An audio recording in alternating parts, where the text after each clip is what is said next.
The views and opinions of the hosts and guests are their own and do not necessarily reflect the views of the management and staff of Guardian Radio. You're listening to Talking Heads with Naughty and Mary Jane. Only on Guardian Radio, 96.9 FM. Kane is in the building.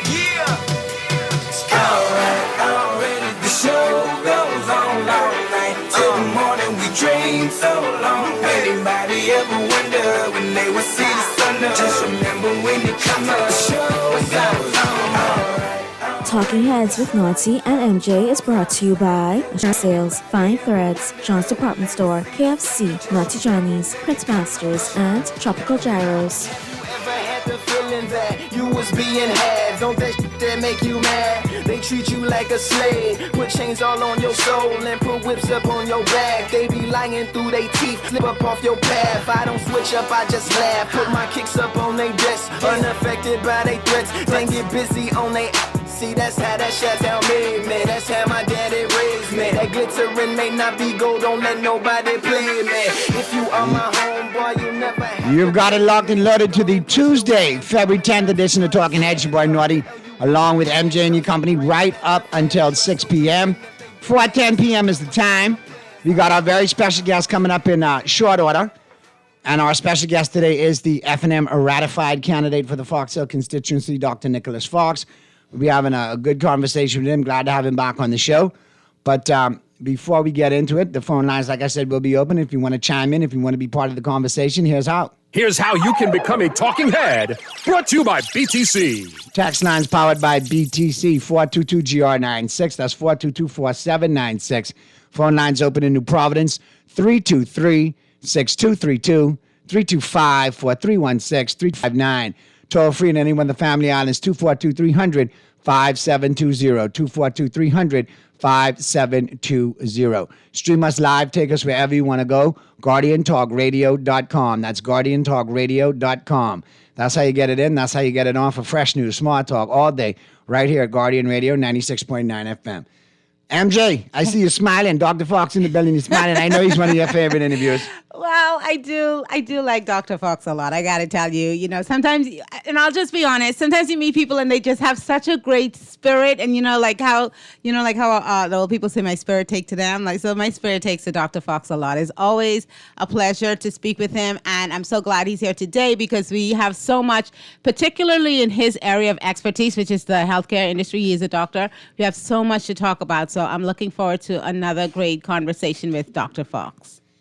And, me as well. Yeah. And part of the conversation, obviously, today, things are going to pop up. Obviously, the headlines are going to be definitely part of the conversation.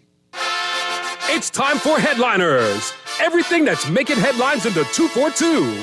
Brought to you by the Fine Threads. Big headline in The Guardian, the news and views of Madison's 1844. You can trust me. Mr. PM, I can call BS now, in the middle, or later? When I can call BS, trust what? What's the rest of the story? What is the rest of the story? Davis says he won't take healthcare workers for granted. You have so far. It's tricky. What you mean you ain't gonna you take them for granted? You taking them for granted right now? You ignoring them? What you talking about? It's tricky. I didn't know we talked about this a couple of weeks ago when Dr. Darville, I guess, was trying to implore the nurses to get back on the job. And I said, and then the nurses union basically said they don't trust them. And that's not a good position to be in as a country. So. Oh, the irony on this one. Davis says country can't return to, air quotes, confusion. Well, who got us in this land of confusion? I'm sure he's talking about the previous. I'm sure, because it's a political speech. PM I'm sure says he's talking about the last it's election campaign next Tuesday. Yes, things are moving quickly. Well, a return to confusion. In the last 4.5 years, I've been living in confusion. Who's been the government of the day for that? I think our former prime minister, Ms. Ingram might be right. It's like a little race to March. I'm just saying. I thought she was meaning the former prime minister who's playing dog in the manger. Oh, Minister in the manger. Well, oh boy. That's a different story for us. The us. way I see it, God bless him. You took Cut Skin at convention twice. You took Cut Skin at the polls last go around. You may as well go for your coup de grace now. Told one more final cut Skin and call it a day. That's shaping up to be quite how in the WWE they say they got the The Intercontinental champ, the U.S. champ, the tag team champ, the world champ. That's the Grand Slam. Ministers may as well go for the Grand Slam. At convention level, at election level, at constituency, yeah, get the Grand Slam. You told it, you know what, right across the board. Then maybe you'll get the message. I did get to see a little bit of his interview last night, and I mean, honestly, I will say this. You see Dr. Minnis, you know that he spent a lot of time in that Killarney constituency. Obviously, he has a lot of love for Killarney and the folks in Killarney. I remember when we used to live out there. I think he was our rep when we were in that particular constituency. Be a former prime minister, because that's the part of it you can't separate from his legacy, right? He's a former prime minister. To see a former prime minister seems so, and I don't want to say out of touch, but parts of his interview last night, he did come across like he was a little bit out of touch. God bless anyone who loves this country so much that they want to serve this country and the opportunity to do it. But I think that everyone should know when it's time to hang it up and to move on to different things. And I just wonder if Dr. Minnis and some others like him, he's not the only one, will ever see when they've done enough and maybe it's time to move on and do different things in service for the country, but not necessarily represent at the constituency level. I just, I don't want to see him going out like that, but he's hell-bent on going out like that. That's his style, I guess. Nicole Martin sworn in as senator. Had a large outpouring of union support with her when she was sworn in yesterday. Congratulations so congrats to her, yeah. And Bahamian man jailed in U.S. appeals to Trump for clemency. Clemency from Trump. Ira Roca, Bahamian man. See, Mr. Roca, you went wrong. You should have said you was Haitian Bahamian, and this administration would have done brought you back. The thing about They'd have sent a Bahamas air flight for you. The thing about it is asking President Trump for clemency, and it's to do with immigration. That's a tough sell. Okay, that's a tough sell. Trump only gives clemency. Anyway, let me say it. Let's just get to the break. Flip side of the break, we're going to jump straight in with our special guest, Dr. Nicholas Fox. That's all coming up as the Tuesday, February 10th edition of Talking Heads continues right after this. Anybody ever wonder when they would see the sun? Just remember when you come up. Show goes on all right. The show goes on all night till the morning. We dream so long. Anybody ever wonder when they would see the sun? Just remember when you come up. Show goes on. One in the air for the people ain't here. For fast, reliable, and impactful printing services, look no further. Let Printmasters bring your masterpiece to life. We stand by our quality products that is second to none. Our affordable pricing and friendly, efficient staff makes Printmasters the ultimate choice for all your printing needs. We can deliver any type of printing services, from banners to booklets to business cards. You name it, we can print it. Let Printmasters bring your masterpiece to life. Located in the Nassau Guardian Building, telephone 302-2361. John Shoes and Accessories is your one-stop shop for all your find what you're looking for among the growing collection of classic and trendy styles with new arrivals every week. John's covers the whole family and has great prices, helpful and friendly customer service. Your experience shopping with us will be time well spent. Shop with us online at www.johnshoes.com. John's also now carries small home appliances, so come on into John's, located on Rosetta Street in Palmdale and Carmichael Road West. John's, we put fashion at your feet.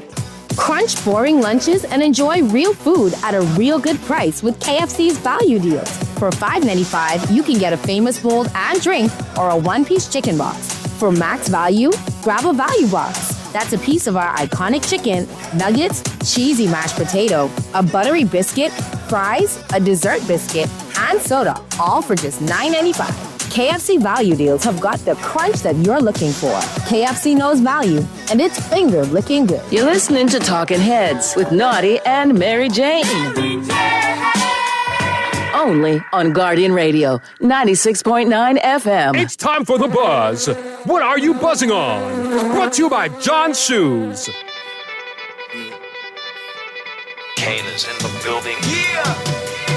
Already the show goes on all night till the morning. We dream so long. Anybody ever want to see the sun? Just remember when you come up. Show goes on all right. Already the show. We're back at you on the Tuesday, February 10th edition of Talking Heads. Your boy Naughty along with MJ and your company right up until 6 p.m. And right now it's time to get into the buzz, brought to you by John's Shoes. And our special guest today, no stranger to the show, glad to have him back, the ratified candidate for the Fox Hill constituency for the FNM, Dr. Nicholas Fox. Good to see you back, Doc. How are you? How goes it? I'm good. It's good to be back. Firstly, I'd like to say and extend my deepest condolences to the family of Ramona Farquharson Absolutely. on a sudden untimely death. Yeah. You know, she will Very surely sad be missed situation. in the legal community. She will. Thoughts and prayers go out to our family. Yes, deepest condolences to her. But it's great to be back on the show. And I must say, things are going pretty good in Fox Hill. That was going to be the first question. That was going to be on the first game. question. How goes it in Fox Hill? How is it on the campaign trail? Good. You know, campaigning in Fox Hill is good. I was born there and I grew up. So most of the people know me. And then because of my popularity on social media, you know, recognition is easy. As soon as I knock on a door, somebody knows me. You know, they would come out and say, oh, that's the TikTok doctor. Or, yeah. So the recognition and having to introduce myself and explain myself has been lessened tremendously. I'm noticing a trend and a problem in Fox Hill. When we go to certain areas, and this is Fox Hill proper. Okay. When we go to certain areas, we're coming across apartment units where there are a large amount of Haitians. A Okay. large amount. I'm talking about 6 to 7 in one apartment. And every time we try to say something, they say, me no speak English, me no speak English. But some of them produce a passport. This is very Really? concerning for me because if they have a passport, that means they can vote. But how can you vote if you don't speak? How can you vote if you don't speak English? I think there needs to be some proper investigation, and we need to look at the entire process on how these people obtain their passport, the application process, who's responsible for granting these passports, why are there so many people in one area with a passport that doesn't speak English?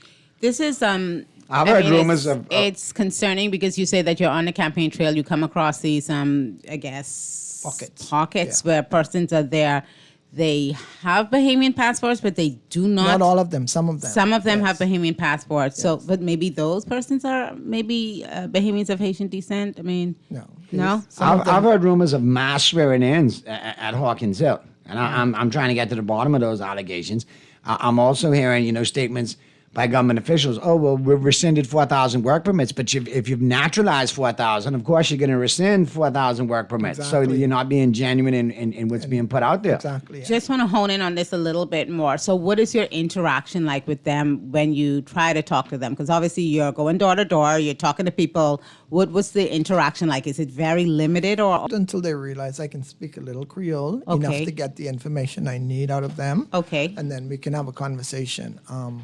And some of them are not registered, some are registered, and some of them plan to become registered. Other than that, it's just, you know, I don't speak English, I have a passport, and that's the end of it.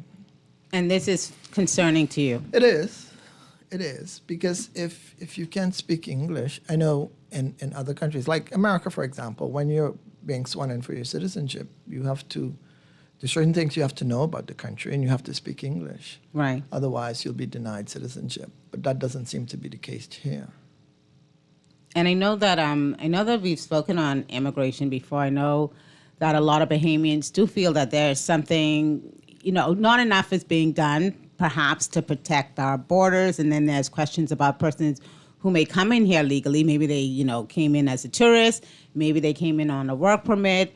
But then there seems to be no kind of a system to really track where persons go from there. What are your thoughts on just the way immigration is being handled right now? Well, I feel the same way the leader feels about immigration. And I follow the political path of Margaret Thatcher and Tony Blair. And I agree with what they say, just like what the leader of the party says. If you come here legally, we accept you with open arms. You know, you can become a citizen and be integrated into society to be a productive. If you come here illegally, then we're going to send you back. I know as far as the, you know. And that's how it should be. I agree. Yeah, no. I mean, I think a lot of Bahamians feel that way. I know as far as the voting, because we're going to really focus on the elections. And of course, we Bahamians always want to know that, there's integrity around our elections. We've heard some commentary from the parliamentary commissioner. Hopefully we'll get to hear more from them, I think, this week. Yeah, but as far as what you've been hearing... MJ, what have we really been hearing from the parliamentary commissioner? What have we really been hearing that's concrete that makes people feel good about the upcoming election? Bahamians are saying they're very confused when they go to register to vote. Maybe there's some confusion on, whether the biometric cards are mandatory this time around for maybe first-time registrants, or whether, they're still, optional. What have you been hearing from... And when you transfer from one constituency to the next, just got to say, well, I don't have no documents, but that's where I used to live, so I need to move. I mean, come on. What do you think about what's happening in that area? Confusion, mass confusion. One of the complaints we have in Fox Hill is apparently they an address or proof. Yeah, proof. And now people are going and they're saying, oh, you need a utility bill. Oh. Or you need something. So the message is confusing. You're hearing one thing in the media, and then when you go to the poll or to the registration center, they're saying you need proof of your residency. Right. And where you live, or if you had something from your landlord or a utility bill or something to prove that this is where you used to live and this is where you now reside. What would you like to see happen in terms of, what has to be produced if you're switching constituencies? I think you need proof that, you lived one area and moved to the next, something like a letter from your landlord or something like that. Right. Sometimes when these people go to register, they have not acquired a utility bill as yet. So Right. it's difficult for them to present that. But a simple letter from your prior landlord and your current landlord, I think should suffice. Nothing more. Yeah, it's got to be some sort of reference of domicile where you're moving from one to the other in order for it to be feasible. It can't just be all buck up, go. Yes, I agree. There's a lot of red flags for people actually going to the polls, and I think any political party, F&M, COI, independent, you all need to hone in on this and zone in on this and make sure that this is above board. Because this administration, no Freedom of Information Act, no Procurement Act, they are alien to truth and transparency and accountability. And listen, it's one thing that we as Bahamians turn a blind eye to certain things. Having an election potentially compromised by alleged foreign outside, entities with paperwork, that can't fly. I agree. That can't fly. If it's one thing that if this is a hill that Bahamians need to stand and die on, this is the one. I agree. I'd also just like to say, and canvassing, a lot of people talk about the immigration problem, but they confine that to the Haitians. Right. And I have to explain to them, we don't only have a Haitian problem. We have illegals from all over. Correct. We the UN, Doc. Let's be honest. Yeah. Middle class people now are following the upper crust in life with Key and et cetera, and they're bringing in their maids from Peru and Colombia. And they're bringing in people from all over the world to work for them. We have a large Hispanic population here. We do. That I didn't even realize. We have Dominicans, Colombians, Cubans, yes, El Salvadorians, Peruvians, Ecuadorians, Nicaraguans. Did I mention Dominicans raping and pillaging the sea? Let the good old lot of mercy, our good brethren, our yardy brethren and sister them. Help me big up Jamaica. They in that too. I was surprised. And don't forget the Chinese, because let's be real, since we going down the whole thing, let's call them all out. And let's not forget the and Africans. the Europeans and the Africans as well. And when I say Europeans, I mean, the English, the Scottish, hiding behind the Gators community, the Swiss, who's selling, passports and documents allegedly. And then you got the Russian element as well too. Let's call them all out. Yep. So I have to explain to them. And if we missed you, we'll get you by next show. Definitely. And I have to explain to them that it's not just a Haitian problem. Right.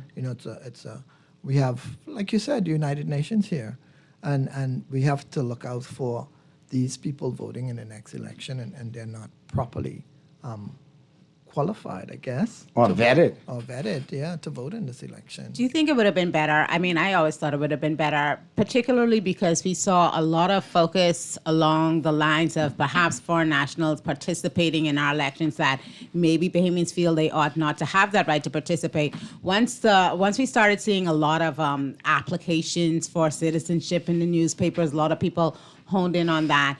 And I always thought it would have been prudent for this administration to just give Bahamians more information. You know, you could tell us we've given out X amount of work permits. Like, give us numbers. Yeah. We've given out X amount of permanent residencies. We've naturalized X amount of persons. But information like that is so hard to come by, you know? Yeah, but with this government, you can't hold your breath waiting for that because, there's no transparency, there's no accountability. It's, and whatever we want to do, we do. And what should stay fresh in people's minds is the recent by-election in Golden Isles, where you looked at one or two polling divisions that actually turned that whole by-election around. And the allegations are swirling that the majority of those voters in those two polling divisions really naturalized Bahamians.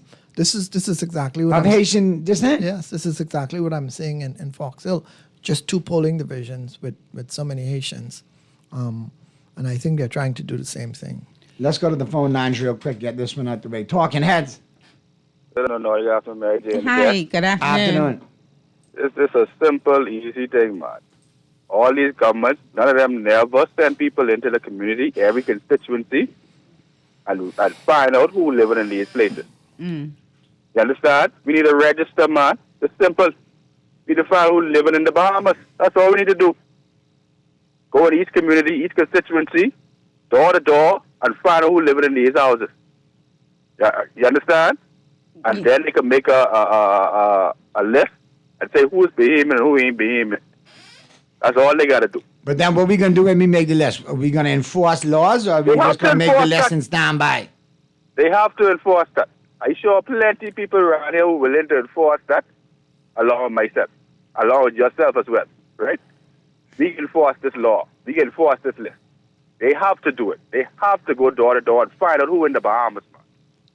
It's been too long now. Especially before election, because the election cannot be compromised. Hey, the person said, you got people who you go by their house, they got passport, they can't speak no. How the hell you got passport, you can't speak no English?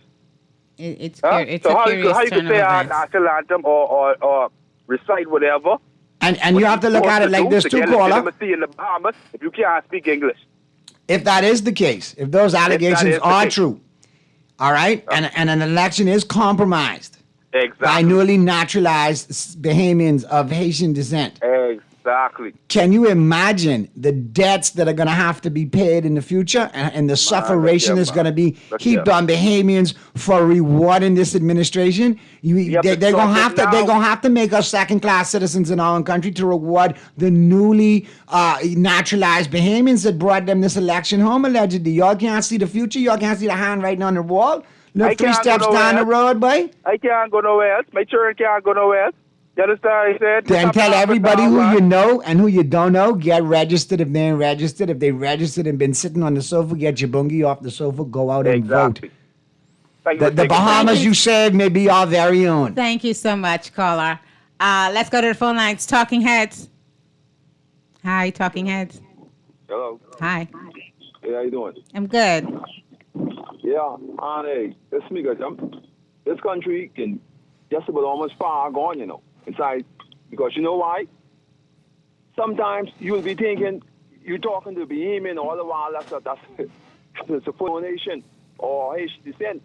And that happened to me the other day. I was making noise about, getting rid of them all the while. I was surrounded by them. So we don't know we don't know who's who. That's how serious it is right now inside this country right now. We fighting a losing battle right now because they let it. That's what I got from Noddy. Yeah, no, I mean, I get your point. We do have a large grouping of Bahamians of Haitian descent. Correct. So, yes. You may be talking to a Bahamian of Haitian descent who just knows Creole as well. So, but thank you very much, caller. I hear you and I get your point. Talking Heads. Let's go to the next caller. Talking Heads. Hi. Hi. To add to what you guys are saying, how's everyone doing? Good. How are you? Man, it's good to be alive, and we got to fight, It is good to be alive. Listen, man, 150,000 of them documented. Say what? 400,000 in the Bahamas. Say what? Huh? Y'all don't do statistics, eh? No. I get it. You follow statistics, but 150,000? Never heard a number that high. Never Yeah, heard a sweetie number pie. that high. Yes, I on the road daily. I'm a Okay. taxi driver. Naughty know Oh, me good. hi. I can stop Naughty home a couple times. Who's this? Not on national radio, darling. A little later. Oh Lord. No, obviously when you drop me home a couple times, I can drop the town car, man. The town car. That's all. Town car. Okay. Yeah, and All then right. it can come back to you. So moving forward, right? Uh-huh. I passing on Burnett Road, man. Mm-hmm. This yard all my life, I couldn't see the things in this yard, right? They must be finally get clearance, man. I see takeaway shack going up as we speak. The nice house, I guess, where they going to go live in now, I guess. They done cut down all the bush with high. So I look at the woman and I said, that woman look like she's Haitian. They putting big business on the big Burnett Road. Anyway, sweetie pie, listen here, y'all need to drive down the Carmichael Road West and look at that big village. They done pushed down everything, and then the people them going over there got gated community and everything. Check down Carmichael Road West. Thank you so much. Thank you so much. Doc, go ahead. Go ahead, please, Doc. Again, immigration is a kind of touchy subject. It Like is. when I'm canvassing, it's okay to deport every nationality except when it's my Haitian or my Peruvian or My American. and then it becomes a problem. Right. But we have to get away from this. If wrong is wrong, if the person you hired is not here legally, right, then they should be sent back. What about Bahamian? Recently, people have talked about, Bahamians are complicit in this because, like you said, my Haitian, I get in the work permit for this one, and we know there's some craziness around those work permits too. How diligent Bahamians are in really trying to hire Bahamians as opposed to going for maybe cheaper labor. So we do have our part to play in it as well. What do you think about our complicity to a point in this? And I've experienced that as an employer. Yeah. When you hire a Haitian, you tend to get work. They don't complain. And they're willing to do anything.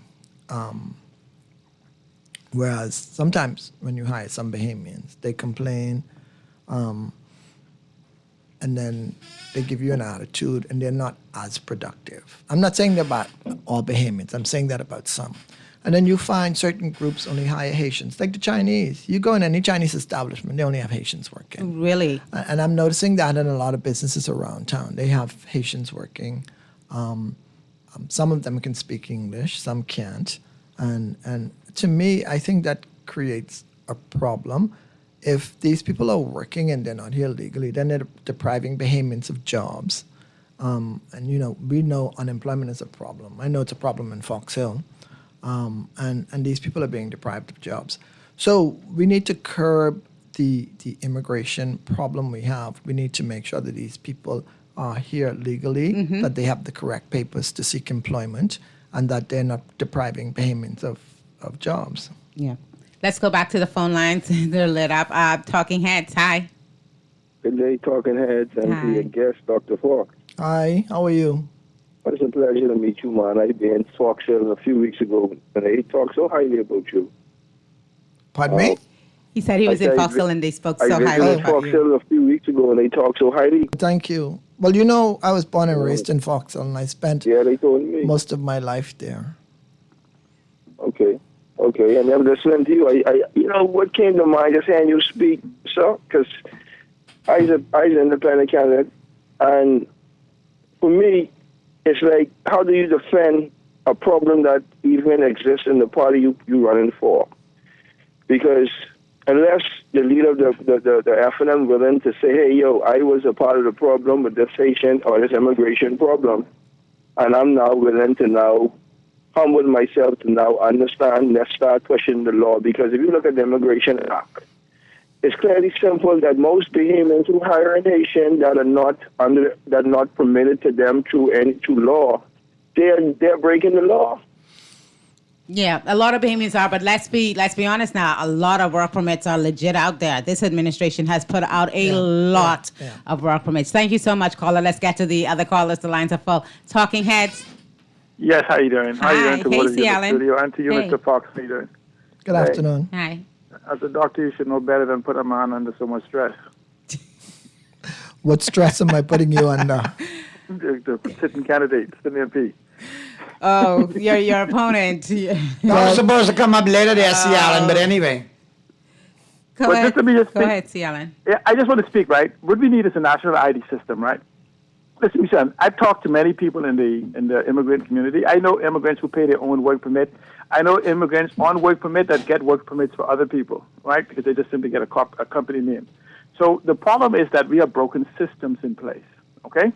Now, but what prompted me to call was when you said like 130,000. Let's use the numbers, right? Numbers don't lie.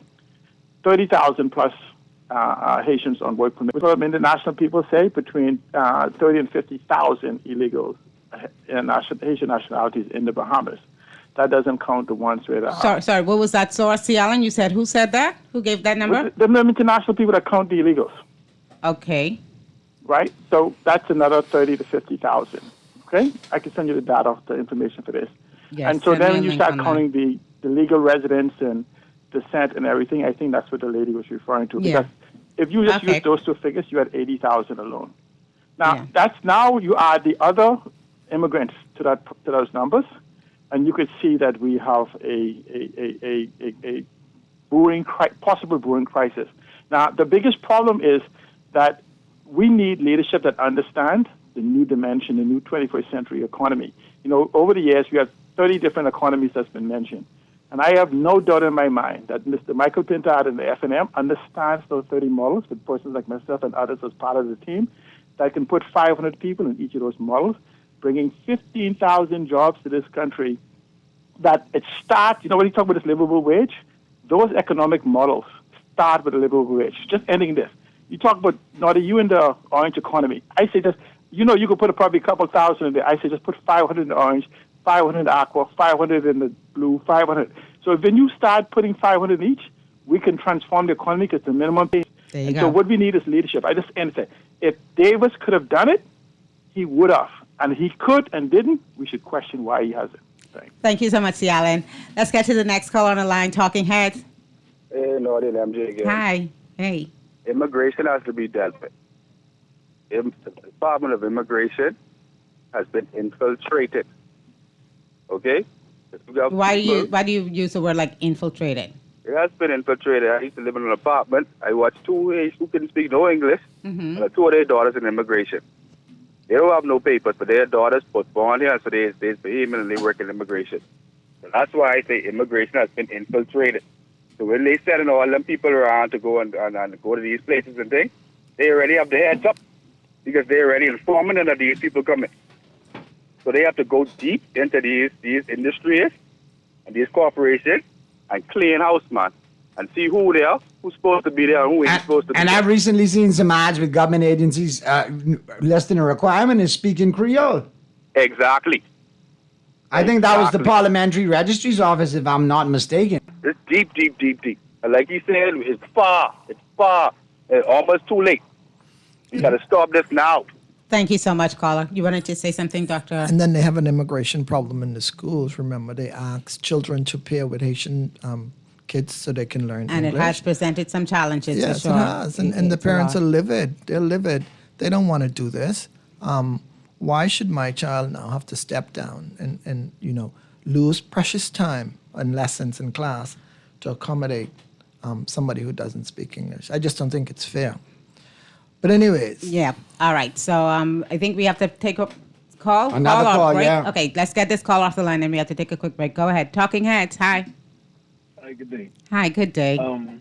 This is a typical Bahamian cultural problem. What is the root of this problem?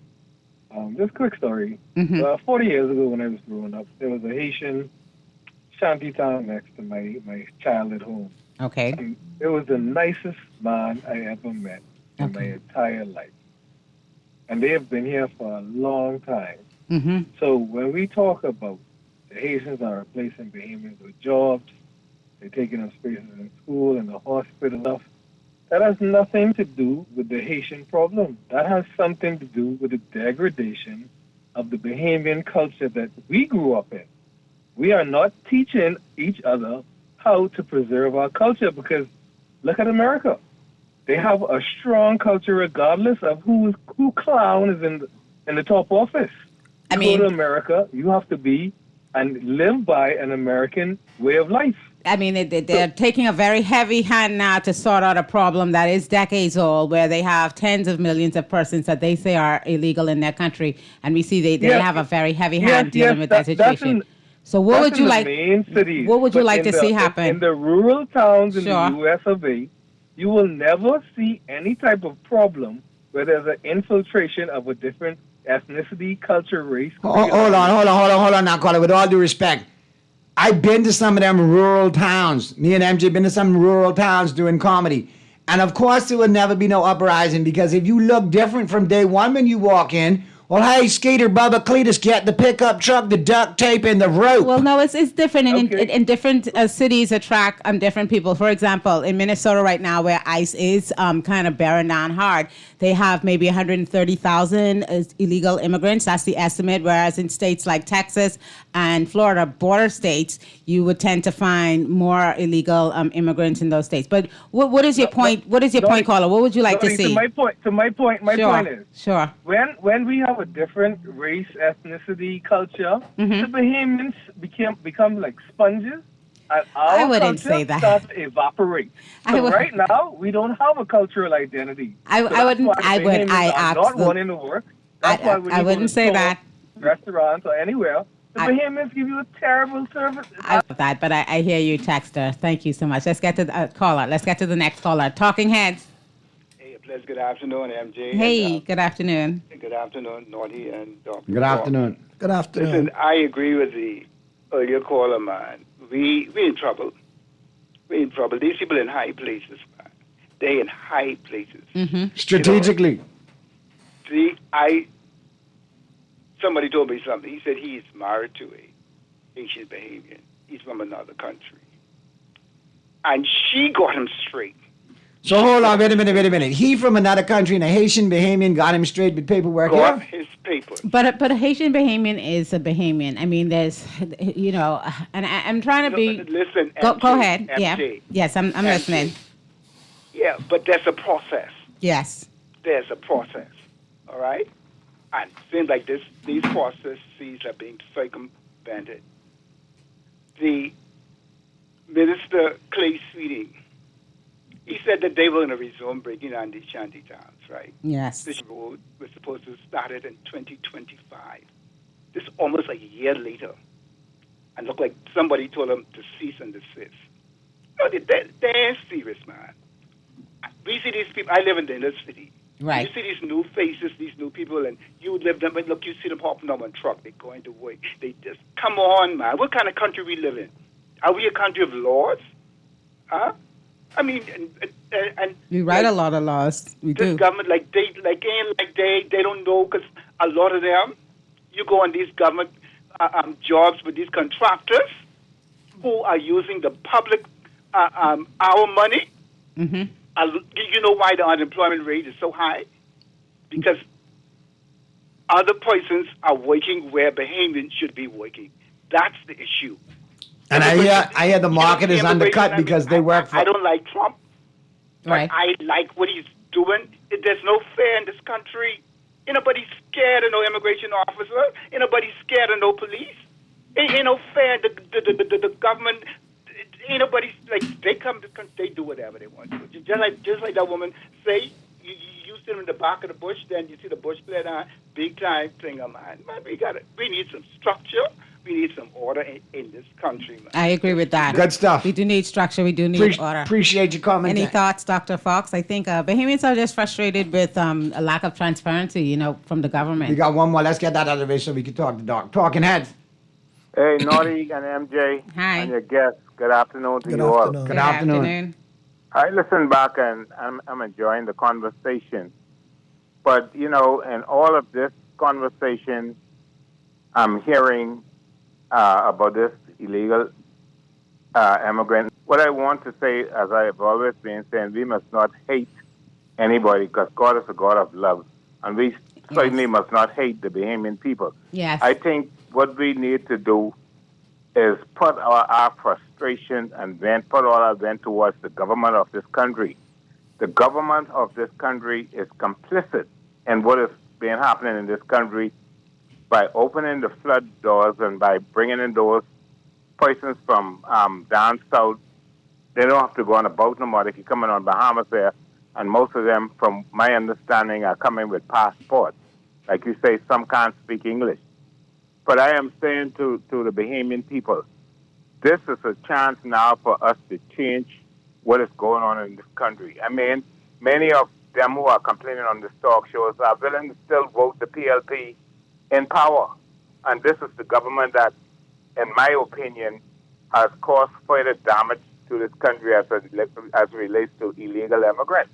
Because we know this problem has been around for quite some time. But this government, the Davis administration, was the administration that has this country in the mess it's in.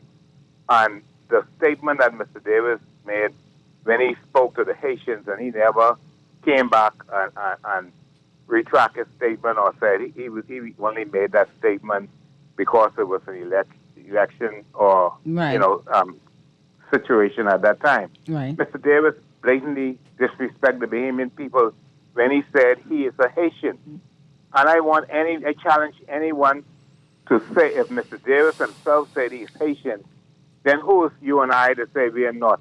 And that is why in this country it appears that this administration is working in the best interest of the Haitian people and not the... I don't know if I agree with the word MJ using about Haitian Bahamian or Bahamian Haitian. You only could be one. No. I've said Bahamians of Haitian descent. You have Bahamians of various descents, you know. Okay. I'm not hyphenating their name. I wouldn't hyphenate, Haitian Bahamian. If they choose to describe themselves like that, identify as that, that's on them. But I just say Bahamians of Haitian descent because apparently that's what they are. And in conclusion, I want to say that the FNM, because they're in opposition, the official opposition, right, and the COI, they need to get the ball rolling to deal with this mess before election. Because after an election was called, even if you have one or two persons or many persons to really question whether they should have voted in this election, most of this damage would have already been done. And so I would advise them to step up on their games and put this mess to rest. We cannot allow this government to come in again and do the same thing and down the road to be extinct. I just want to be clear because I know you said the Prime Minister said that he's Haitian, but I think, are you talking about the video where he said that he's of Haitian descent? He says, like, I'm speaking about that. Right, video. that's the video. Okay, just want to be clear that we're talking about the same video. He was clear with what he said, and some people may try to pretty that up, but Mr. Davis never came back to the Bahamian people and clarified that or made an apology. And you know what that is, to represent the people of the Bahamas, and then not only saying who you are, but showing in your works what you are doing today and time, that those people are not, in my opinion, given more opportunity than Bahamian people. This man don't deserve to be in power. Is that why you feel that way? Because, I know they've said before that we've had other prime ministers who are descended from other Caribbean islands, but you feel this way because why? Mr. Davis, you feel it's different, why? I feel it's different because not only did Mr. Davis say something that got a lot of Bahamian angry, he's actually doing things. You know, it's a difference if you saying, I am here. Right, but now the empowerment that comes afterwards is the problem. Not only is it the sentiment, it's the empowerment to the detriment of Bahamians. Good point, Squatter. We got to get to some other calls. Thank you so much, caller. But I get his point. Because no other prime minister of foreign extraction. Well, descent. Or descent. Sorry. Right now, descent. Has ever gone publicly and recruited another nationality to be a part of his election campaign, which Mr. Davis did 4 or 5 years ago when he said the infamous words at the infamous video. I do not look at you all as Haitians. I look at you all as Haitians of Bahamians of Haitian descent. Right. So I am you and you are me. That's the technical. And we will be apart until we can be together as one. Well, that was during COVID, so let's get to more. But my point is, I get it. That you openly recruited, and now if you recruit, now you're going to empower with passports to gain a second term. And if our elections are compromised, and the PLP does get back in, Now you have to reward said foreign nationals who Well, came to the that's a Posen lot Road of for you. that's a lot of conjecture. And more further displacement for Bahamians. A lot of Look down the conjecture. road. But I know Bahamians have questions, for sure, for sure. Let's get to the phone lines. Talking Heads, we have a very special guest, Dr. Who we Nicholas gonna get Fox, back to as well. ratified candidate for Fox Hill. Do you have a question for Dr. Fox or a comment you want to make? Very naughty and Dr. Fox. Hey. Good afternoon. Let me say that I emphatically endorse the last caller, every single last word that he spoke. In the last Minnis administration, Minnis and Frankie Campbell cracked the door open, really cracked it open. But it's this administration that really opened the floodgates, because right after the gates were open, they got so bold and presumptuous. They are now up in every nook and cranny. They are bold. They challenge Bahamians in their own country. And I mean, it's just totally ridiculous. The sad part about this whole thing is that when we as Bahamians point out what is so obvious to us, we got people of our own standing up against us, are fighting against us as if we aren't supposed to fight for the Bahamas. You know, we understand that the Bahamas is a melting pot. Yes. Right. But where is the control mechanisms Right. that allow X amount to come in this country at any particular time to ensure that the organic Bahamian is our numbers are always above their numbers? And this is a problem for a lot of us. This is a problem why a lot of them would say that, hey, you're xenophobic, but you're not xenophobic. You're just concerned about the imbalance that's happening in the country between the real raw-born Bahamian and those who are not of us, who ask to come among us, to be a part of us, sharing to our way of life. But yet still, they don't share our way of life because they brought in their own way of life to compete against our way of life. Yeah, that's a legitimate is where concern. the problem comes in. Thank you Good so stuff, much. Jeff. You gotta get to the other calls, but good point. Legitimate concern. And I've heard people accuse Bahamians of being xenophobic when you talk about immigration, and I think that is so unfair, Doc. I think we have like legitimate concerns as as citizens of this country, as the descendants of everything our ancestors did to put this country together the way it is. And I think that you shouldn't just be labeled xenophobic if you ask questions around immigration. I agree. Let's get this last call in, and then when we get into 5 o'clock, because Doc's going to go over a little bit with us, we're going to talk some more with Doc. We'll close down the lines for a little bit, then we'll open them back up. Texas will get to you. Yeah, I really want to talk about healthcare. So I really want to talk to about that. how 100% beef hot dog, a chips, and a juice could have a septuagenarian waters running the way they running. Let's take this. Dog, what you do to my friend Fred, man? Silly septuagenarian Fred. What's going on, man? All I said was Angus beef, baby. All right. The man freaking out, lying, but 5,000 workers can be laid off and all type foolishness, and don't talk to the press. That's you, guys. That's Well, we have to question his mental stability, don't we? You got him freaking himself out. I just want you to know that. Let's take this last caller. Okay, you're the last one before we go to break, caller. What you got for us? Talking Heads. Yeah, this problem has go way back from A. Loftus Roker time, Beyond Loftus Roker time. Yeah. So. Yeah. We're reaping what we sow now.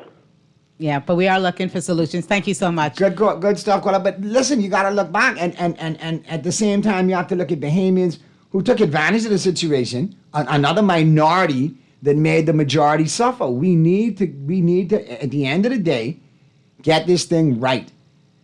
Number one, Bahamians first, regardless. Number two, if you want to come here, I am like Chris Rock, kindred spirits, comedian-wise.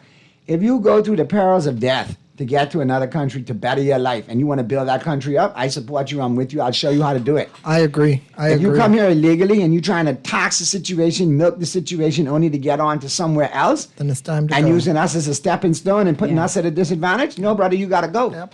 Gotta go. And I think that's fair. All right, we have to break right here for the news. You guys are listening to Talking Heads on Guardian Radio 96.9 FM with host Naughty, MJ, and our very special guest today, Dr. Nicholas Fox, the ratified candidate for the Free National Movement for the Fox Hill constituency. When we get back, we're going to talk to Dr. Fox a little bit about the healthcare system here, because we got a lot of problems, and I am so interested in hearing some of the solutions that he can offer to us. And about the new hospital, and about about what's some of the plans and some of the initiatives he's got going on in Fox Hill right now as well. So we got lots to talk about with our special guest, the F&M ratified candidate for Fox Hill, Dr. Nicholas Fox. All right, and we're going to break right now. But I see some hot dogs done arrive, so I'm going for a snack. I'll see you all right after the break. You really are a star on TikTok. You do good stuff on TikTok. I love your videos. Thank you. You way funnier than Minnesota Live.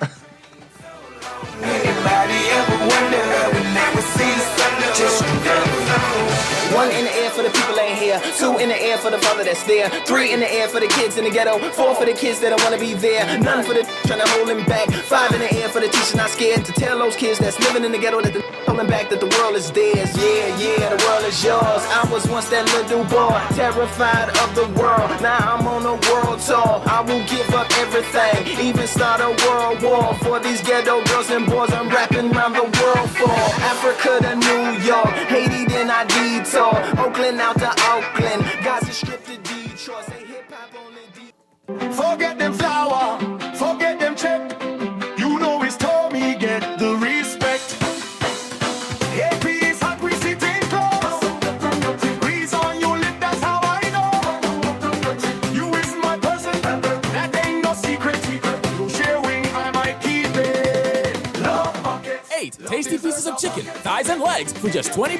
Add a large side for $5. This February, love deserves a bucket. KFC, it's finger-licking good. Refined style with elegant taste. Then fine threads is your place. If you want those slacks hemmed or just taking away, threads is your place. If you want to look suave and debonair everywhere you go, like you're supposed to be in a video. Want to step out and look great? Then fine threads is your place. Refined style with elegant taste. Then fine threads is your place. Is your place. Is your place. Craving something bold, fresh, and unforgettable? Tropical Gyros is your flavor-packed escape. A Carib-Greek fusion born right here in Nassau. From juicy grilled salmon, chicken, and pork gyros to loaded bowls, fresh salads, wings, and more. There's something for every craving. Find Tropical Gyros at any of their locations, JFK Plaza, Rosetta Street, Port Lucaya Freeport, or their franchise spots on Prince Charles Drive, Soldier Road West, Delaport, and Carmichael Road. Tropical Gyros, not just good food, it's an experience. You're listening to Talking Heads with Naughty and Mary Jane. Only on Guardian Radio, 96.9 FM.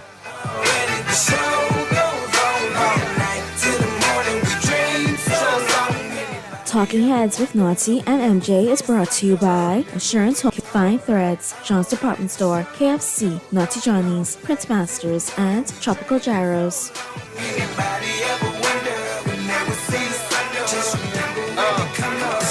We're back at you on the Tuesday, February 10th edition of Talking Heads. Your boy Naughty along with MJ in your company right up until 6 p.m. Our special guest, the F&M ratified candidate for Fox Hill constituency, Dr. Nicholas Fox is our special guest. We will continue the conversation with him. Callers, we will open the lines back up in short order. We got lots to talk about, including healthcare. So your questions and sentiments, we'll get to them in short order. Texters, you've been patient. MJ is about to deal with you all right now, all 5 million of you. Let's get a couple of these text messages out of the way. So this texter says, good afternoon. I transferred from Abaco to Nassau. My voter's card was destroyed in the storm, so I had to get a police report, and I used my current lease. Registration was a breeze. Good stuff there. So happy that you were able to get registered. Good stuff. This texter says, Bahamian men are making women pregnant. Are you saying Haitian women pregnant? I think that's what you're trying to say. You got a text back, texter. This texter says, good afternoon, Naughty, MJ, and Dr. Fox. It is time we urgently stop giving citizenship out for about 10 to 20 years. You must get this right. We should stop this hiring of illegal immigrants now. They all should have work permits only. Yeah, we should follow the laws of our country. And then, the government needs to be mindful and how many permits you give out. And enact programs that they have the data and statistics to know exactly who is where and exactly what they're doing at any time of the day. This texter asked, and texter, allow me to just edit this a little bit because I think I should. Hello, can you please ask Dr. Fox what can be done about someone who's in your constituency who apparently has set up a big shop that sells fruit and veggies and stuff, and now is cleaning products. This person says that they think that it's wrong and unfair, and for proper businesses when people just set up stalls on the side of the road that may not be permitted. So what can they do? I agree. They need to get the proper permits, and the current representative should not allow people to just set up these type of food places anywhere. You're looking at contamination, you're looking at spreading disease, and you're looking at this person not having the proper health requirements to open these type of stores. There's not enough close monitoring of this type of situations in any community, because wherever you pass, especially on Carmichael Road, you see these people setting up stalls everywhere. You don't see any water available. So we don't know if they're washing their hands. Where do they use the bathroom? When they use the bathroom, do they wash their hand? For example, if you have somebody that comes in with asymptomatic cholera. Oh, boy. Okay. Oh, boy. And that gets into the community. Imagine the devastation that we will have. So we need close monitoring in terms of health-wise of all these people who are selling foods and fruits, vegetables, anything on the side of the road to Bahamian people. Yeah, no, I agree. This texter says the thing is, during all this talk and schisms, right, the Ministry of National Security has created insecurity. They are mum as it relates to our national security as citizens. There is and never was this narrative coming from everybody. There still is no the recent fraud in the papers with the Haitian pastor. Yeah, I think we saw that. I do think persons are before the courts in relation to that, though. But I just like to tie back to that. When leader of His Majesty's Loyal Opposition and FM leader Michael Pintard was on the show, who will be on the show on the 17th, who will be with us on the 17th, came on and said there were irregularities with documentations, with passports, with work permits, with visas, with permanent residency, with citizenships. Oh, it's unfounded. But that there is a glaring example that something is foul and something is not right. We do have some issues. This texter says, seeing that we have the situation of individuals with passports who speak no English, if the officials at the polling stations become suspicious, could they ask the individuals to recite the oath or conduct some brief interview to determine if, in fact, the person can converse in English? If not, can we deny them the opportunity to vote? Could this be something that's enacted? It could be contested. It can be contested, texter. So there you have it. Here's another one. This texter says, good afternoon, MJ, Naughty, and Dr. Fox. We need the FNM to be intentional and protect the sovereignty of Bahamians. This large illegal migrants that are being given an advantage over Bahamians because they are being given crown land to build. Bahamians have applications in and never heard a word. Why does this brave administration hate Bahamians? I am so angry. There's a lot of complaints you hear, and not just in this, in terms of Crown land, but in a lot of things where we go to government for services. We're not getting what it is we expect. I agree. And I'm being made to understand that the PLP is canvassing in Foxhill and promising people land if they vote for them, which I think is just absolutely ridiculous. That is ridiculous. I was told that by three different people on 3 different occasions, 2 times on Saturday and 1 yesterday. And that is quite scandalous if it's true. If it is true, it is scandalous. Yeah, it is scandalous if true. It's the PLP. What can you expect? Let's talk a little bit about healthcare, Doc. Yeah, let's talk about healthcare. And may I, please. I just want to get this off my chest, because I know you must have as much malice as I do toward this. But Doc, I can be honest with you. I had to go to a funeral for one of my best friends, lifelong, and to know what he went through, and the suffering and the neglect that he went through, my heart is still broken. And again, to the family of, and I hate saying this, the late Patrick Roll. I'm still praying for y'all. We family, and my heart hurts just as much as y'all does. It's a travesty. It was absolute neglect.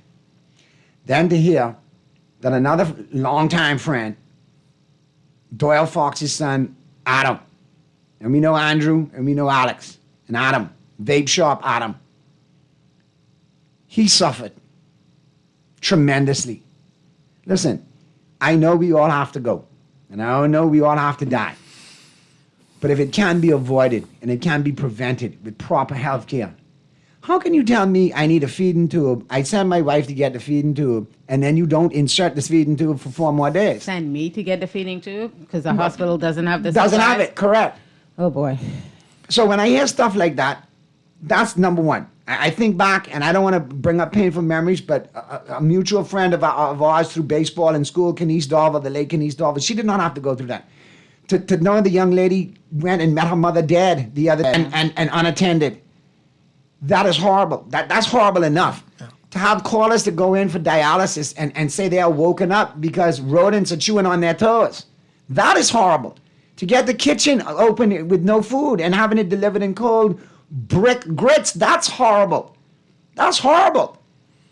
But to know that we're going to neglect Bahamians' main epicenter to get help right now, which is the PMH, to go down and deal with some hospital on a property that is going to cause more damage and is not going to benefit all Bahamians far and wide, I have an issue with that. I have an issue that Bahamians that need help are going to get still deplorable conditions at the existing PMH because nothing's going to get done to it.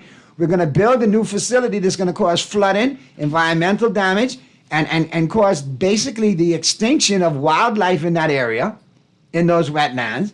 And it's all blind, selfish, minority, wanting to get their, bit of the pie, whether it's recognition, so on, and kickback or whatever.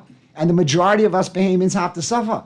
So please, I a little hot on this. But so I can turn it over to you all too now, but we need to know what's going on with this. I mean, the F&M, are they prepared to, if they become the next administration, to deal with this properly or maybe find a different facility or so on and so forth? Your chairman has spoken to it and said it's a horrible idea.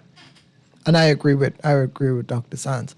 Let me first say, we do need a women's and children's hospital. I don't think children should, and I agree. I don't think children should be seen where adults are. And I think we should have a women's hospital for all the maternity problems that we have.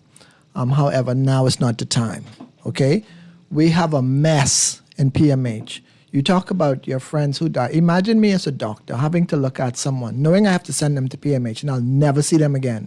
Never. These families that, when she goes to PMH, they're not going to do anything. You diagnose people with cancer. I had a lady came in with a breast lump on February 5th, a huge lump, which I know was cancer. But I can't refer her unless I have diagnostic evidence. Okay. Did a biopsy, sent it to PMH lab. You know when I got the results? October 28th. Wow. What? Okay. October 28th. 9 months later. So 9 months, she was untreated, basically. Untreated. As if the cancer is going to say, you know what, we're waiting on the results, let me stop growing. No. And there's a whole number of cases that I can cite where I send people there for treatment and they die unnecessarily. I just lost one of my dearest friend and neighbor. She had a lump in her breast that they didn't think was serious enough. And when I saw her and I did a CT of her abdomen and chest, there was cancer everywhere. And she died 2 weeks later, All these people are dying prematurely because of the neglect. So what's going on with the public health system, the healthcare system? It's in crisis. It's bad management. Who doesn't care? He's never visible. I think certain times that he's a doctor. Mm-hmm. If there's a mess in A&E, go and work. See what these people are doing wrong. Stand beside them. You're a doctor. That's what you're qualified to do. Okay? And hold them to the task of proper diagnosis and care. But what does he do? Stand behind and make excuses and stay out of the picture. He's never aware of anything that's going on. People are dying left, right, and center. How can you find somebody dead on the ward? That is ridiculous, and nobody is held accountable for anything. Right. And the reason why the healthcare system is in crisis with the workers, you have nurses shortages because they don't pay them anything. Staff morale is low. Abusive conditions, people in position controlling these nurses and medical personnel who shouldn't be in a position to do it, creating havoc and chaos, and people just don't want to go to work. The conditions are horrible. You have rodents, you have vermin, you have everything, and nobody wants to go to work. Sometimes the air conditioner is not working. Sometimes the sewer's not working. The toilets aren't working. They've had overflow problems. Yeah, in they there had. as well. Yeah, when it rains, it floods With sewage. and it's just horrible. Why are you treating your population like this? This is the major healthcare facility, but it's not only that. The outlying clinics are the same or worse. Take, for example, in Exuma. That clinic is only 4 walls. The other day, they had to tote water to flush the toilets. Nothing works in there. But you build this big, elaborate clinic that's non-functional. Yeah, we heard about that. Yeah, and in terms of this new hospital, it's all theatrics. You know, this circus is full of magicians, more magicians than I thought it was Las more Vegas. clowns, but I'm going to get to that, and more clowns than any circus. You know, they just magically make things appear to disappear. It's not relevant. It's not important, and they just turn the blind eye while people suffer, and while people die and people lose their loved ones. You know, in terms of this healthcare crisis, you have a minister who comes and announces that there's a gonorrhea crisis, there's a chlamydia crisis, there's a syphilis crisis, there's an HIV crisis. We're back at number 1 on HIV in the world, and what is being done? What? Have you heard any public announcements about prevention? I have not heard that. No. Okay. We're back at number 1. Number 1. Per capita? Yep. Ooh. In the Caribbean, yes. We're yes. in the Caribbean, we're number 1 per capita. Yes. And are they talking about protective sex? No, they're not. Are they talking about anything? Another problem we have here is people are dying needlessly from cervical cancer. That shouldn't even exist. The vaccine, Yeah, correct? we have the vaccine. It's Right. on the formulary, but is it instituted? No. You hear nothing about it. No, only if I see a commercial out Yeah, of the U.S. yeah. Then And- I become aware of it. And HPV is very prevalent here. HPV. That's the virus that causes this. Right. And nothing is being done. There's no education on HPV. There's no education on prevention. There's no education on anything. But why though? We've heard the cry about how, you know, this healthcare, the issues surrounding our healthcare system have existed for decades. You know, we have legacy problems. And now we hear, okay, we're going to get a new mini, I guess it's a glorified clinic that they borrowed the money from to build, you know. And I agree with you until we had the conversation the last time and you said, you know, no, maternity and children. And then you changed my mind on that. I was like, yeah, that does make sense. Now, the location, that's another kettle of fish. We got to deal with that. But these problems in our healthcare system have existed for, and look at what the state of the Princess Margaret is right now. It's worse. Well, It's you know- I think it's okay to have problems for decades, but you got to be fixing. I agree. You have to be some fixing of them. it. Just today, we had a lady who fell out coming into the clinic, and she fell out in the parking lot. Fortunately, we resuscitated her, but we called an ambulance, and the ambulance was available. So we No. had to put her in the car and take her to accident emergency, where there was a long line of people, and they're giving you hell to get this person registered. This lady just fell out. She's 86 years old. I mean, that should be a priority. I've heard stories about persons having to go get their own supplies that they may Yes, need. yes, While I mean, yes, I can't even fathom this. So this is actually happening. Supplies, drugs, you name it. You know, they're behind in paying the vendors, so they don't get supplies. Oh, that's what's happening. Okay. They're behind in paying the pharmaceutical companies, so they don't get the drugs. A lot of the outlying clinics don't have drugs, especially in the Family Islands. There's usually no drugs. They have to write prescriptions for these people to go to private pharmacies, which they can't afford. And now you have the NHI doctors are very selective in the patients that they see because NHI doesn't pay for everything, and a lot of the doctors are not being paid, so they don't want to be bothered with NHI. And wasn't there some article recently about prescriptions being issued without prescriptions and so on and so forth? Oh yeah, you know, we have the African pharmacies, and you can go there and get anything you want, and nothing is said. Are they regulated? No.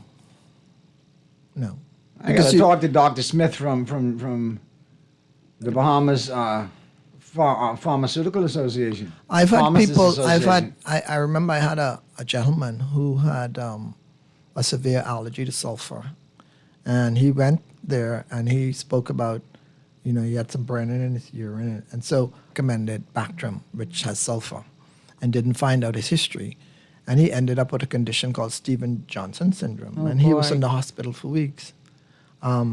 So they're not regulated, you know, and Bahamians need to understand, yes, you're trying to save $1, But these people aren't regulated. And if you have a serious problem, you need to see a physician to get diagnosed and treated properly. So, the doctor can find out your history, see what you're allergic to, and prevent any drug interactions. But these unregulated pharmacies, they just want to make the money. So unregulated pharmacies is potluck. You go there and whatever unregulated pharmacist is there, they give you what they think is But going it's to a cure you. terrible loop. It's a terrible cycle, isn't it, though, Doc? Because, okay, you say to yourself, well, I don't feel good. I don't want to deal with Princess Margaret because everybody's heard the stories. It's a turnoff. Nobody really wants to go there and deal with that. And so then people start self-diagnosing. I take it's what's happening. And then they're able to get the drugs. This is crazy. ChatGPT and Google, and they formulate their own diagnosis. And 99% of the times they're wrong. Right. And they go and they present their symptoms to these people and they give them medication. A lot of the times which doesn't do anything for them because the diagnosis is wrong. How do we fix this, Doc?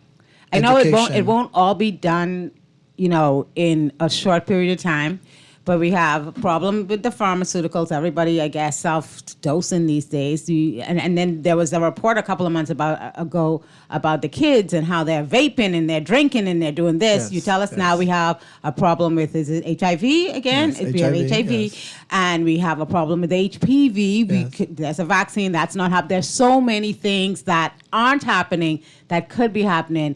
How do we fix this?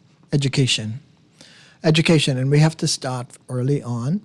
First of all, we live in an age prevalent, so a lot of people watch porn. The thing about that is people think porn is real. Okay. It's just a job. They're acting. They're tested before, during, and after each episode. Right. So they're disease free. But this is not explained when people are watching porn.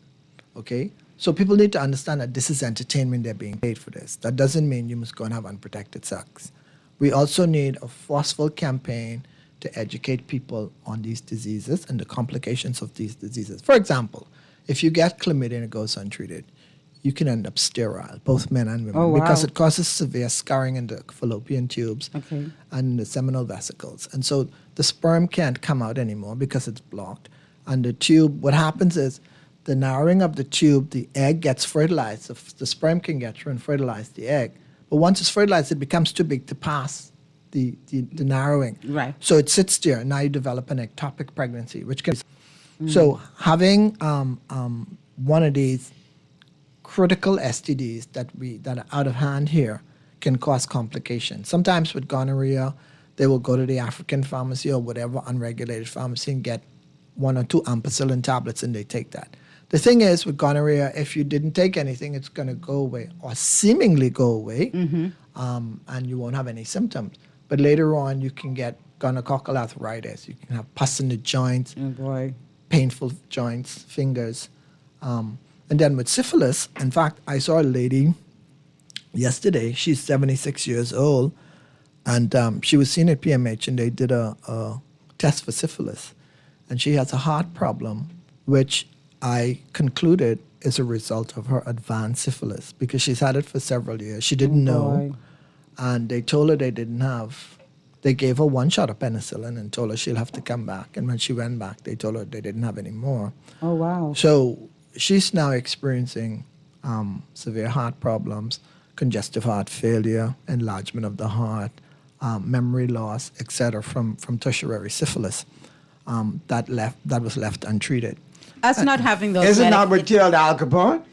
The syphilis? Yeah, I think so. Yeah. Us not having and Christopher Columbus. The medications, is that a function of the financial strain on the healthcare system, or is that poor administration? Like, why are we running out of drugs? That's multifactorial. Okay. One is abuse of the system. 2 is improperly trained doctors. And I'll explain that. Sometimes I see people on 15, 17 different medication. Some of them are repeated. For example, a water tablet, a diuretic. Sometimes I see people on 3 and 4 diuretics. And cause muscle dysfunction. And people keep forgetting the heart is a muscle. So if that's not working, probably you can die.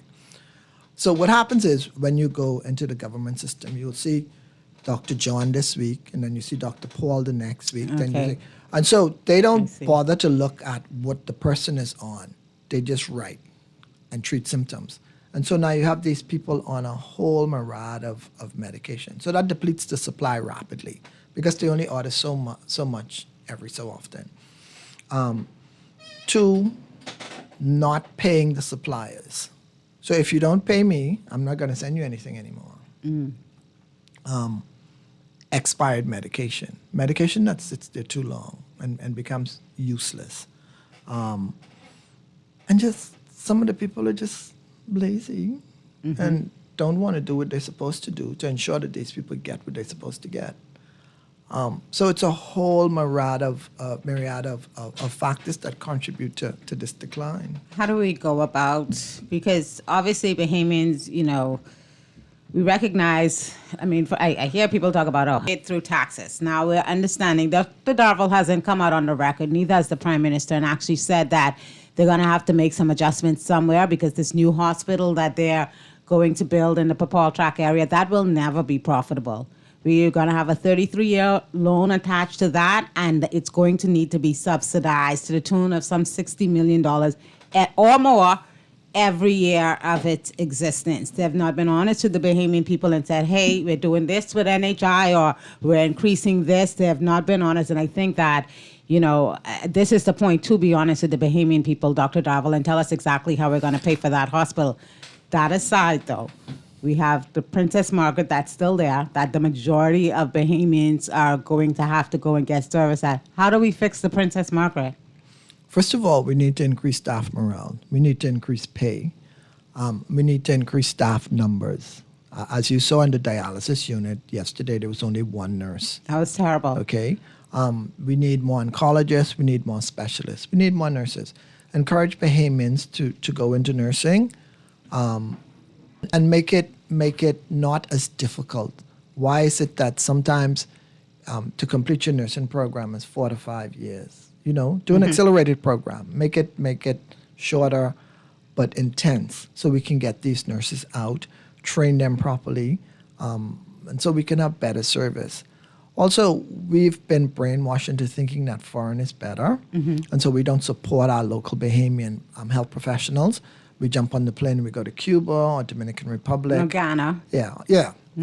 Turkey now. Turkey's the hot place. Oh, Turkey? Yeah. Okay. And whatever they say is gospel, and sometimes they come back and they get it all wrong, or a lot of Bahamian women are going to Dominican and having plastic surgery, and they come back and they're a hot mess. The procedure is broken down. They're full of fluid. It's possible to get botched. It is. Yeah.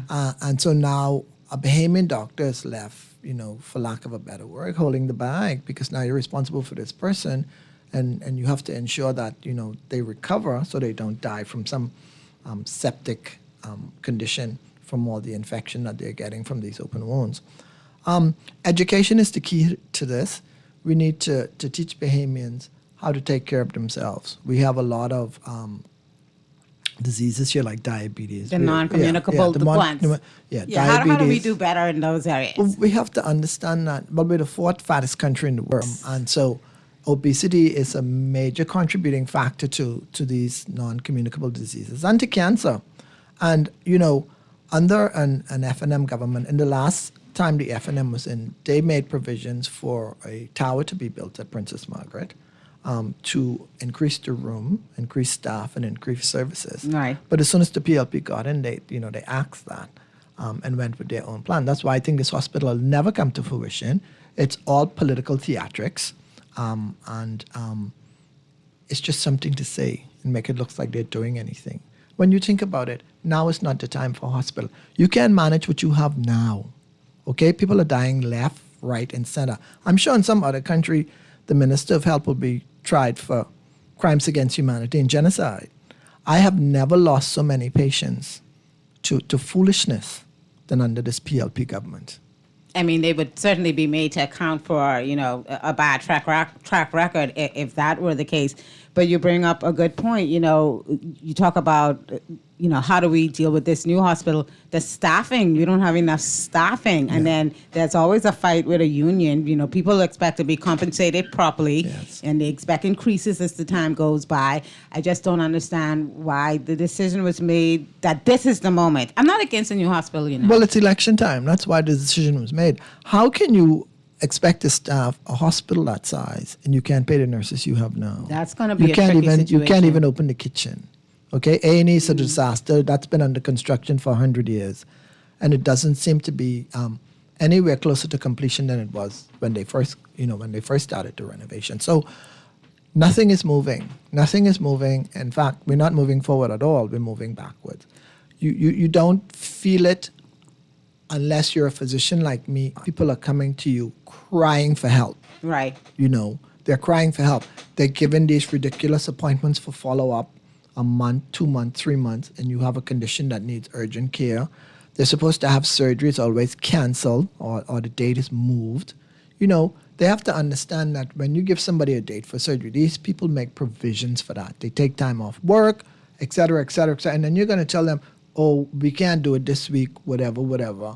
And so now that whole week that you took off now goes to waste, and then you have to try and find another week when they're ready, and there's no guarantee that you're going to have the surgery. So it's a whole bunch of just bumbling, incompetence, and it's just sad.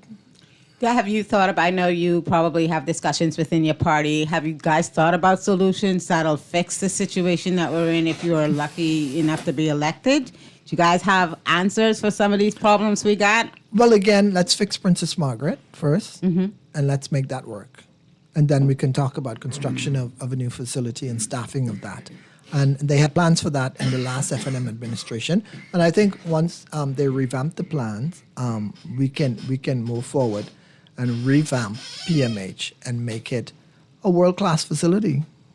That's what Bahamians want, you know. Yes. We pay our taxes. I know that we're going to be paying more. They haven't told us yet, but I have a feeling it's on the way.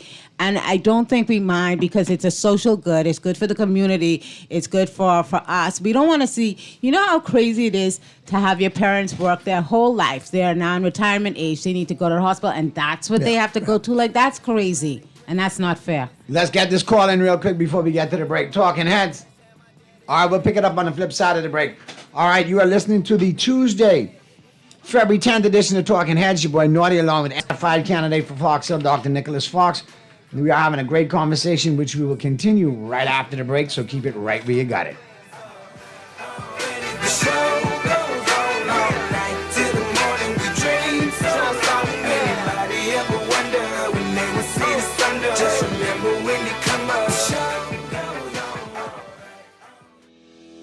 Craving something bold, fresh, and unforgettable? Tropical Gyros is your flavor-packed escape, a Carib-Greek fusion born right here in Nassau.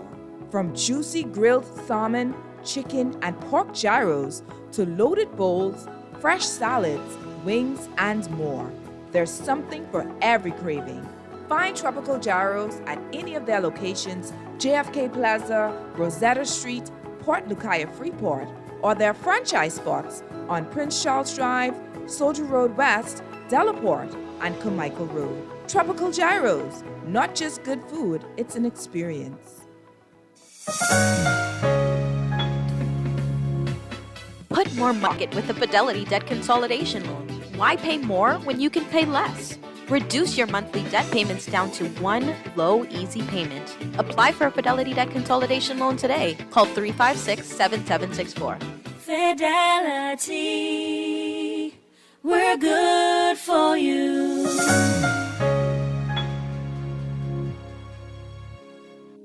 Are you or someone you love in need of at-home care support?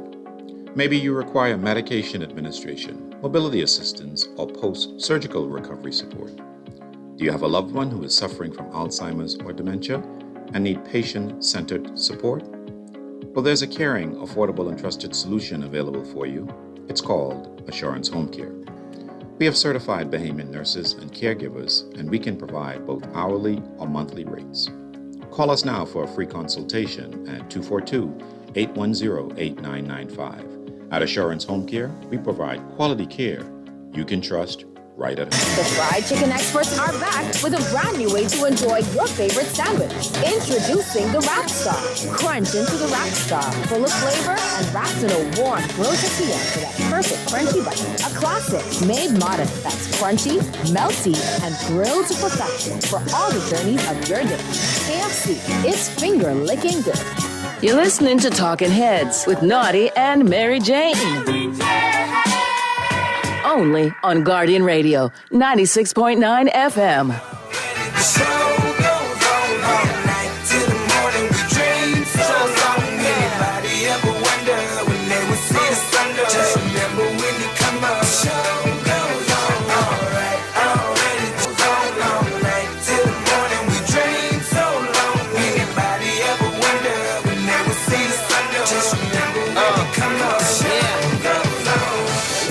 For the people ain't here, 2 in the air for the father that's there, 3 in the air for the kids in the ghetto, 4 for the kids that don't wanna be there, none for the trying to hold them back, 5 in the air for the teacher not scared to tell those kids that's living in the ghetto that the holding back that the world is theirs. Yeah, the world is yours. I was once that little boy, terrified of the world. Now I'm on a world tour. I will give up everything, even start a world war for these ghetto girls and boys. I'm rapping around the world for Africa to New York, Haiti then I detour, Oakland out to Oakland, Gaza Strip to Detroit. Say hip hop only destroy. Tell them look at me, boy. I hope your son don't have a and never be a D-boy. Already the show goes on all night till the morning. We dream so long. Anybody ever wonder when they would see the sun? Just remember when you come up. The show goes on all right. Already the show goes on all night till the morning. We're back at ya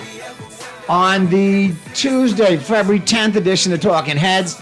Your boy Naughty along with MJ and your company right up until 6 p.m. with our special guest. Please tell them more special guest is MJ because I'm about to choke. Nicholas Fox, the ratified candidate for the Free National Movement for the Fox Hill constituency. So you guys had, at Dr. Fox, you guys had the Free National Movement, another big ratification event the other night. Yes, we did. I see another Fox is in the race now. Yes, Y'all yes.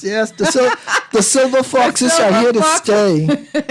The silver foxes. So what do you think so far about these ratification events for your party? I know that I think you just have 2 more seats, right? I understand it's Marco City and Mike Howell that haven't been ratified, but you've basically ratified the constituency. How do you feel about the caliber of candidates that your party has selected so far? Well, most of them are professionals, and most of them have a history of service in this country, some fashion, form, or way. Mm-hmm. We all get along very well. Yeah. No disunity, because that's a word they... Well, they don't show it towards me. Okay. I get along with everybody. I gotcha. We have events, like I just had an event Sunday, my Super Bowl party. It was amazing. Really? And most of the candidates... Yeah. Now, I know I had a bone of contention. Now, hold on. See, you are right with me, right? But I saw the pictures on social media. You don't go out. I saw the horde of ours, like the Madam Speaker would say. I saw what was going on, and I said there was one thing wrong with this picture. That me and MJ were missing. I'm sorry. It was good. It was cold, so we had blankets roast. We were trying the blankets like football for the people. We gave away prizes. We had trivia. The food was absolutely amazing, and we gave away a Fox box. What is a Fox box? A Fox box is a little bag with a towel, a bottle sleeve, a bottle opener, and a cup, which all says Fox 2026. There you go. And it was filled with snacks to eat while you're watching. Now, let me throw some extra lowness. Someone who we know very well was at said function. Yeah, I'm sure. No. Someone who we know very well. I'm sure. So in terms of everyone getting along, no, big infighting, because that's one of the things people continue to question about the Free National Movement. Is everyone getting along? Is there still infighting? Is there division? As far as I'm concerned, that's just political propaganda. We all get along. We talk to each other. Some of them I speak to every day. Every day.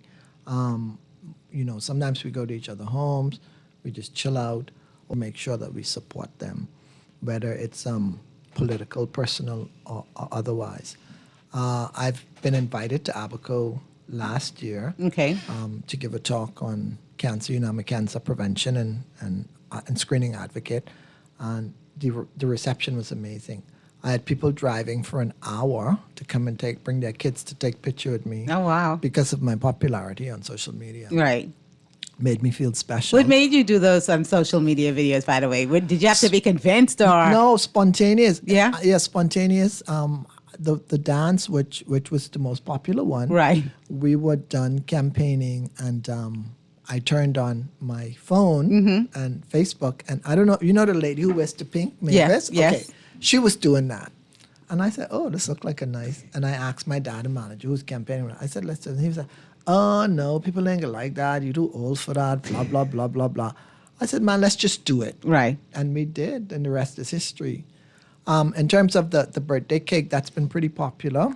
Yeah, you often go to persons in the And constituency. seniors. Yeah, and seniors. I sing happy birthday with my bad voice, but they love it. And now I have requests from regular people to come and sing happy birthday. Oh, wow. Or send a video or voice note. Right. And of course, the famous Angus beef hot dog that school program. That one is was popular. Yeah. And the kids obviously received it They really love well. it. A lot They of your love it. events, I noticed that you make sure the whole family is included, not just Yes, and that's what I'm about. I'm about the family unit.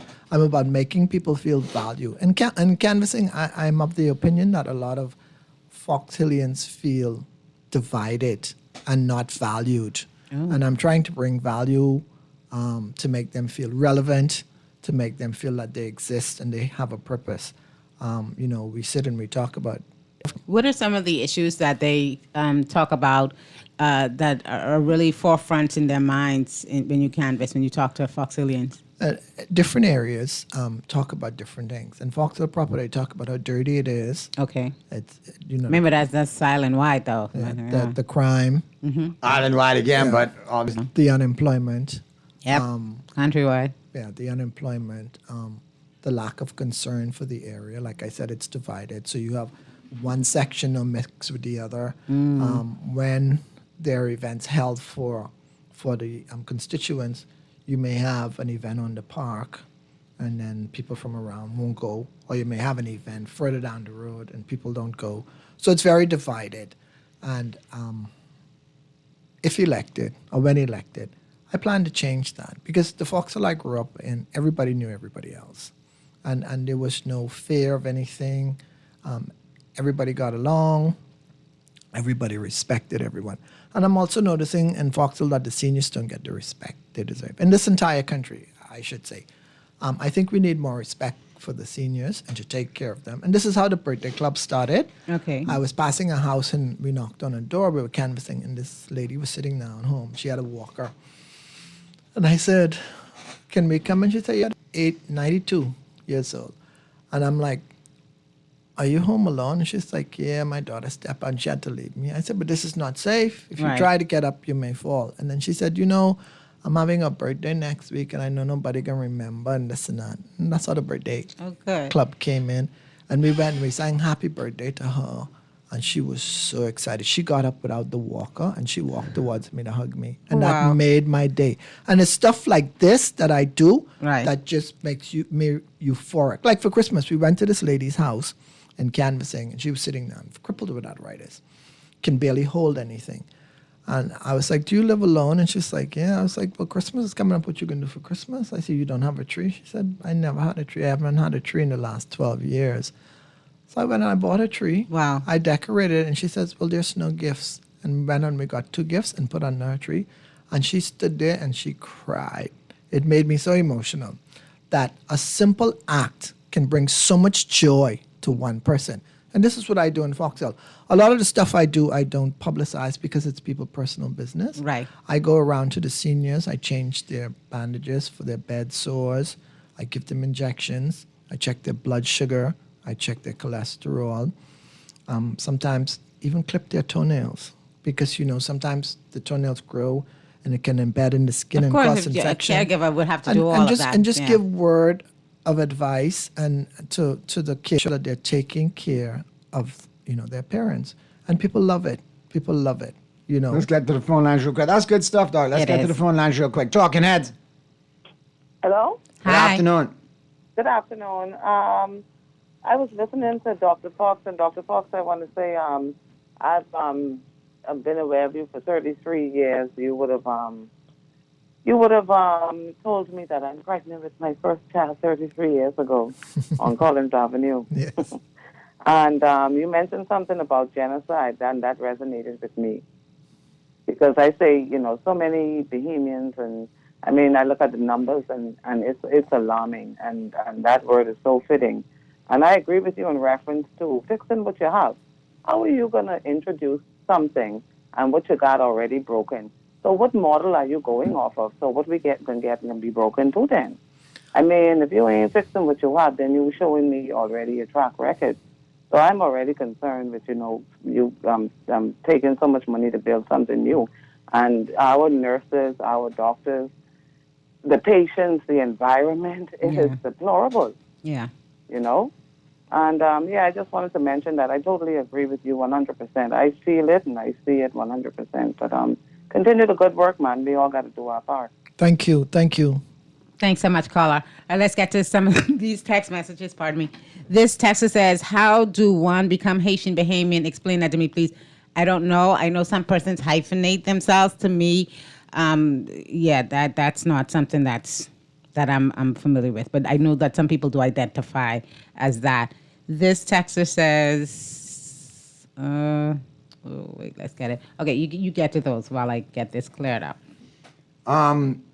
Just, Doc, quick question. I mean, on some of the initiatives you just talked about, that, you started your birthday club, you started, doing the Christmas rounds. What are some of the other programs that you have in Fox Hill or lined up for Fox Hill? Well, at the end of the month, we're pairing with a fraternity that plans to expunge the records of some of the criminals that are in Fox Hill so they can seek employment and get proper documentation. And I'm looking forward to that. We also, of course, I'm opening the clinic. That's in the final stages. We had to get several licenses for that, and we had to file it under a nonprofit organization. So that's why it took so long. But that's opening the end of this month, and I'm looking forward to that, to serve especially the seniors and the kids in the Fox Hill community. Also, we have people in the headquarters where you can come and ask questions. If you have a problem, if you have a need, you can come in and present it. I must say, though, we have a lot of requests for help, and I just want the people to know that some of you we can help and some of you we can't. We try our best to help everyone, but that's not possible. Also, we wanted to start a school initiative where people can come to us, and we direct them to people who can help them get their GED, so they can get a better job. A lot of the young guys that either work in construction or they're in jobs where they don't want to be. They have dreams and aspirations of becoming someone or doing something, but they don't have the subjects, they don't have the qualifications, and we wanna remedy that by letting That's them. one thing, like in the States, if you fall short of your GED, you can go to night school and get your GED, so you have your general education diploma in order to get a job, and that's looked at as a high school education in the United States. So I think we need to do that. I think there's a lot of young people in the Fox Hill community that need a second chance, need some direction, need to be put on the right course, because they're doomed because they're given the wrong information and they feel like, okay, this is the only way out. But you can make a mistake and you can be given a bounce back and be bigger and better than you were. And I think a lot of these young people need to be afforded that chance. Also, when I look at the community and I look at the crime and I look at a lot of the unemployed people, we have a mental health crisis. I'm so glad you mentioned this, Doc. Tell us more. Yes, we have a mental health crisis. I think we're approaching crime the wrong way. You have to look at the person that's committing the crime in a 360 degree, not just as a criminal or on a criminal element. Take, for example, you have an 18-year-old boy who was involved in an armed robbery, etc., has been rebellious all his life. Mm-hmm. There's a reason for that. We need to find the reason. A lot of the reasons are, a lot of these kids come from single-parent home. They don't have a father image. Mom is out working, trying to make ends meet. Yeah, to make ends meet. Yeah. And there's a bunch of kids in the house. And so she doesn't have time to spend with these kids and give them the love, devotion, and attention that they need. And so you have now the people in the gang, or you have some nefarious young woman who will meet this guy, and now he starts to feel all this warmth, this love, and et cetera, and then he doesn't want that to end. So whatever she wants him to do, he'll do. If that means robbing a bank, shooting someone, because he doesn't want to lose what he has, because he's never experienced this before. Or you have situations where people are just confused as to what's going on. This happened to me last week, Friday. I had a young man in there who was just released from custody. And he said, I blame my mom. I was like, why you blame my mom? He's like, Dr. Fox, when I was small, every night a different man in my mommy bed. And I confused. I don't know what's going on. So broken homes. Yeah, and then I just see them slap her and punch her. Oh, boy. And you know, seeing that as a kid, I thought that was the right thing to do. But then if we take it a step back and we look at the mom, maybe then we take that back and she saw some stuff and she went through some stuff. So it is a mental health. So we have to approach this from a mental health aspect. And right. Women should not be ashamed or afraid to seek psychiatric or psychological counseling and help, you know, to get them to the next level. You have a lot of young men who want to do better, but circumstances doesn't allow them to do better. And they need the help to push them over the edge, over the hump, so they can build a confidence in themselves so they can move forward. You know, the thing is, why is there so much badness and crime in a community? When there's no opportunity, this is what happens. Yeah. One of the things that I had hoped for coming out of the pandemic was that we would see more widespread mental health, facilities and help available for Bahamians, because that was one of the things we talked about during the pandemic, which is, you know, we're going to need some help coming out of this, but we haven't seen it. Because you have to approach this from a community aspect. The church has to become involved and let people know that it's okay. It's okay to get counseling. You know, we're all humans. We're not perfect. The community itself, the MP for the area, we have to identify these people and make sure they get the help they need. Otherwise, they will continue to be a burden to society, and they will continue to be rebellious and commit crimes. You ready for all of that, Doc? Some people say we be asking the MP to do too much. You ready for all that? I am, because I see the good in everyone, and I don't see party. I see people, and I see the good in everyone, and I think everybody deserves a chance. And people just need to know that they are given a chance, and some of them will excel. Not all, but some, because they were never given a chance. They were never, made to believe that they can do it. You know, people always beating them down, or you're criminal. I remember we had a meeting of the branch, and there was this guy who wanted to join the executive, and somebody jumped up and said, "Oh, he can't join this. He's a criminal. He this, he that." I was like, "But you can't say that. We need to find out why he's rebellious, why he's doing this. Maybe he has a lot to offer this association. We don't know, but you guys just judge him and just kick him to the curb and try not to understand what's going on." Everybody wants to feel valued. That's why we're here. And when people don't feel valued, what do they do? End their life. And that's another problem. We have the increase in suicide in this country. We got to have you on for another show, Doc, but we appreciate you being here. You so very much, candid as always, and thank you for being so upfront with us, especially in regards to healthcare. So we'll definitely have to do it again. MJ, you have anything before we get out of here? I mean, there's some things I learned. I always learn stuff when I talk to you. But some things I learned in this conversation. I didn't realize our position with HIV, didn't realize we were fourth in obesity, like a lot of things that I think Bahamians don't know. So I agree with you, Doc. Education is the key, and thank you for always honing that, bringing that message home when you have these conversations. So we appreciate it. Thank you, and it's always a pleasure to be here. All right, we'll see you in short order again, Doc. Good stuff as always. Appreciate you being here. For MJ, for our super producer, this is your boy Naughty. We will see you tomorrow right here on Talking Heads. Our special guest, the F&M ratified candidate for the new constituency of St. James, Deputy Leader, Mr. Shannon Don Cartwright. Yes, gonna have a great conversation. We'll have a good conversation with him tomorrow. So we'll see you tomorrow right here on Talking Heads. You got it. Don't touch it.